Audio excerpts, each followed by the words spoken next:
Greetings and welcome to Old Drunken Discography. Each week, one of us selects an artist to bring to the panel for everyone to listen, discuss, and rank the studio albums. I'm Jason. With me is Tim. Hi. And Bill. God damn it.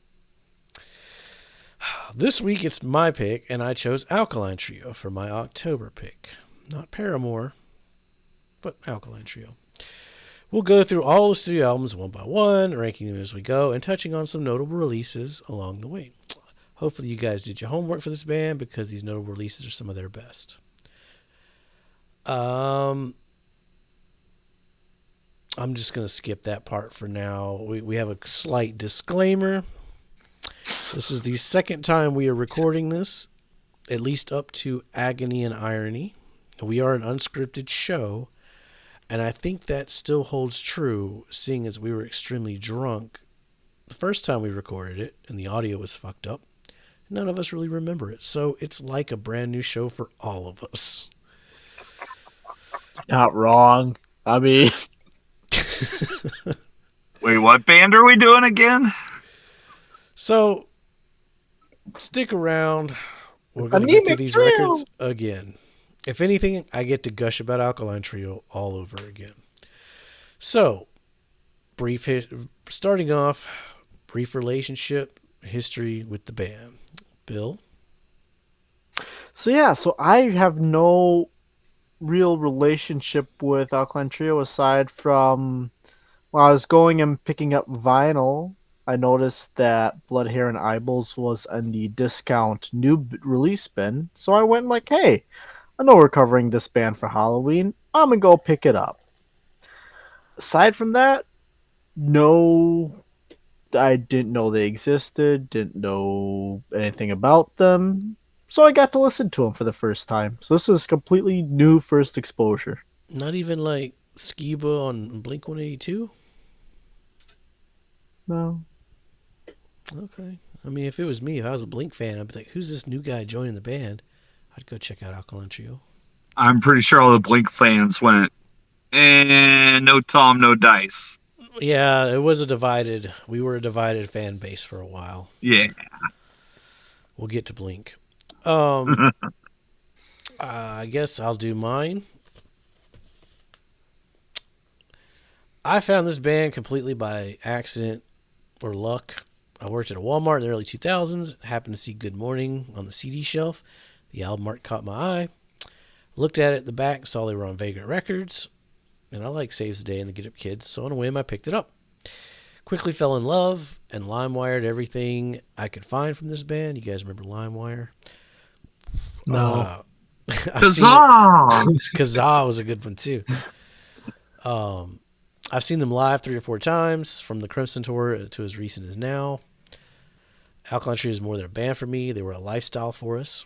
Alkaline Trio is standing on your porch at 2 a.m. with your friends and your girlfriend, and you killed an 18-pack of Bud Select, which this is the first time second time now that I've drank this since probably 20 years. We called this the Alkaline Trio beer because it's red and black, and it was cheap.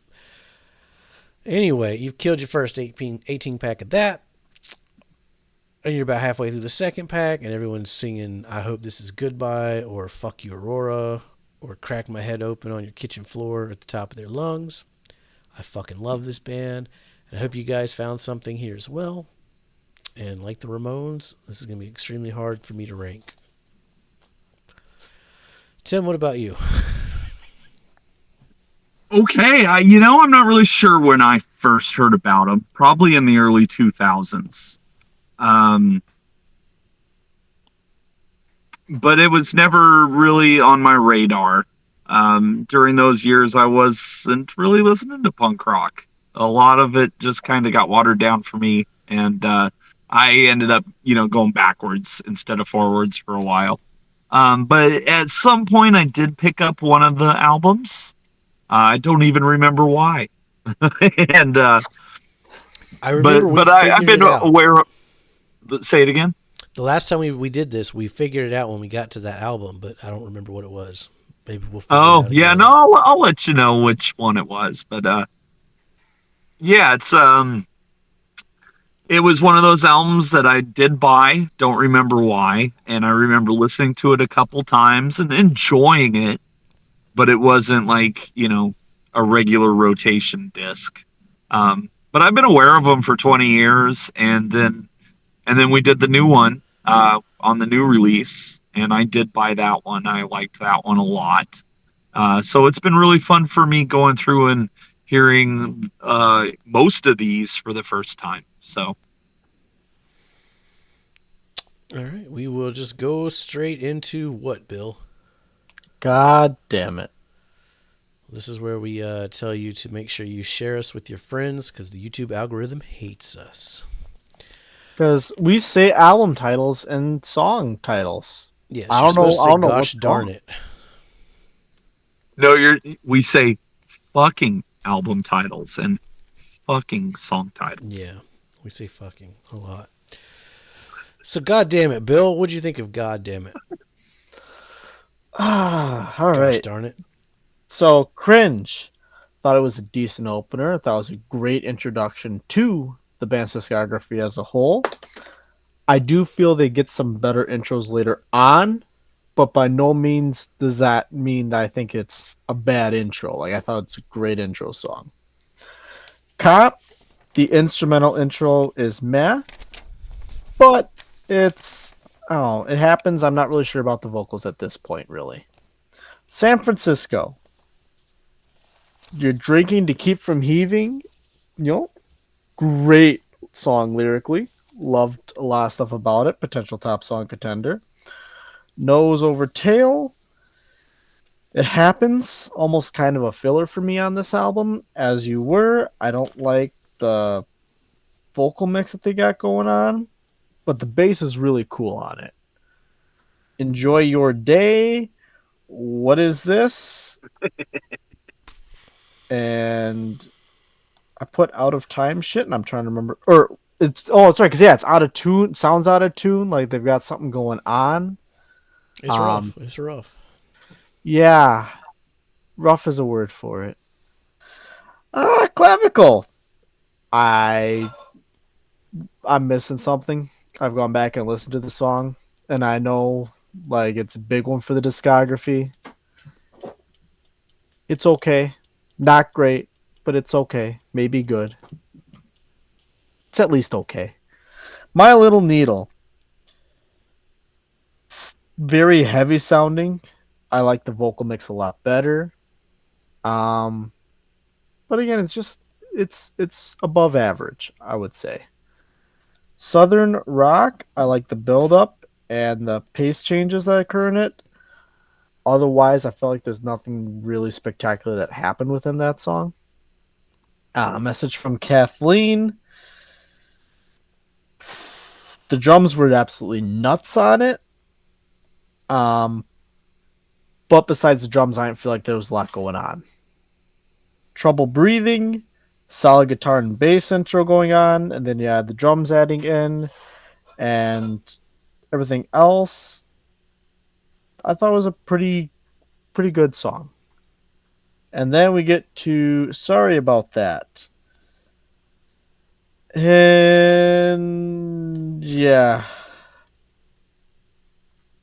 back to sarcastic BS is what I wrote, I believe. Well, you're gonna have a bunch of those notes in this discography. Yeah. And I don't know. Again, it's not a bad outro, but they've got a lot better ones than this. Okay, I'm gonna go after that. So Matt Allison's producing. What's that, Bill? So you gotta clear your throat. I get it. No, just I want to make sure I sound good. Matt Allison cut his producing chops on this one.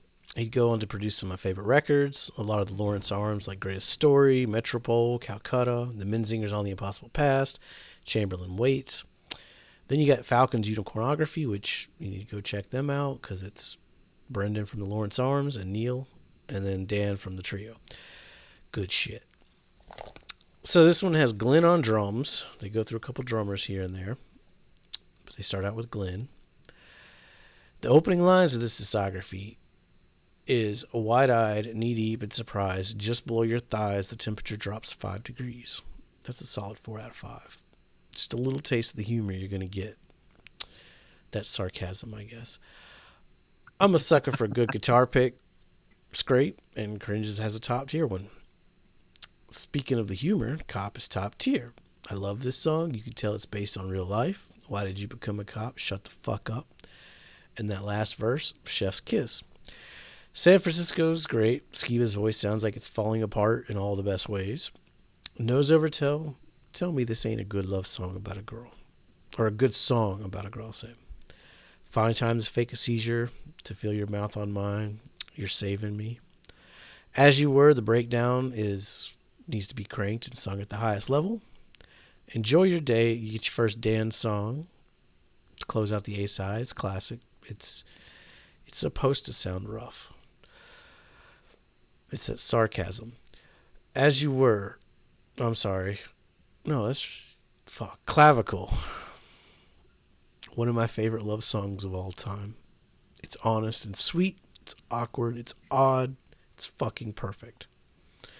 My Little Needle. My favorite line is trade in my bike for a shopping cart and beg for change from a world that needs some. The whole fucking song is quotable. And I like the off-timing vocals from Dan.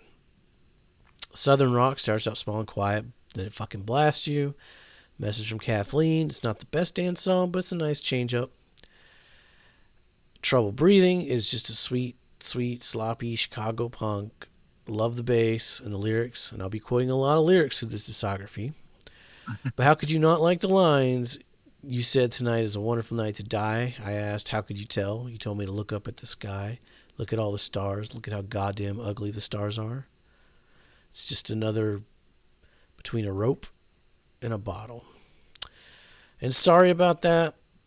This band knows how to open and close an album 95% of the time. And sorry about that is in that 95 percentile. Top song contender. So many nights watching the sun come up while holding our beers high and singing this one. It's fucking so good. I was 23 when I found this band, and this album just hit. It's heartbreak soaked in alcohol. It's raw, it's real, it's childish and awkward, yet strangely ahead of its time lyrically. I guarantee you, Goddamnit, will make it into our meat grinder for 1998. And knowing Joe, who was on that porch with me, it'll probably get a buy. So, saying that, I ain't got to rank it because it's the first one, so no spoilers. What about you, Tim? I mean, I don't even know how to follow that up with. I thought this one was pretty good. It's for a late 90s punk rock. It's their first album, so yeah, it's a little rough, but there's a lot of good energy here. I think lyrically, yeah, I mean, right off the bat, this is a great lyrical band. There's a lot to digest, and there's a lot to take in, and musically, like, yeah, every instrument did something at some point that I thought was pretty rad. Not necessarily all at the same time, but every song had something I was like, okay, no, I see where they're going with this. Okay. Yeah, pretty solid first album. I think my favorite songs from here are going to be Cop, San Francisco, Clavicle, and was it Message for Kathleen? Is that what it's called? Yeah. Yeah, I think those four are probably like the highlights for me.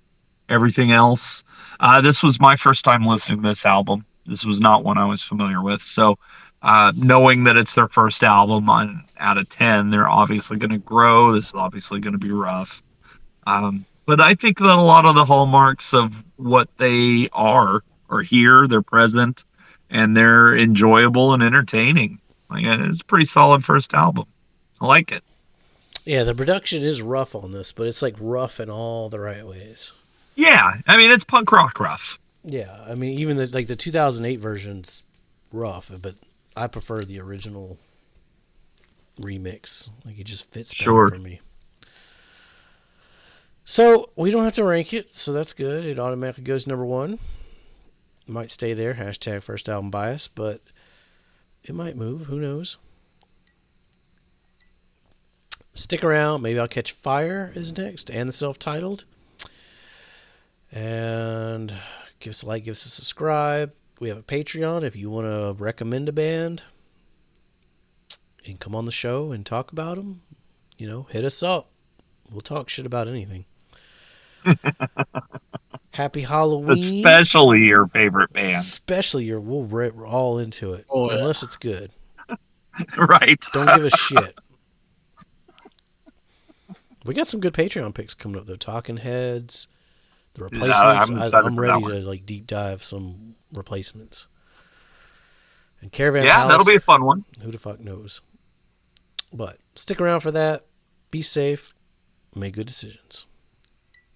I wanna wake up naked next to you, kissing the curve in your clavicle.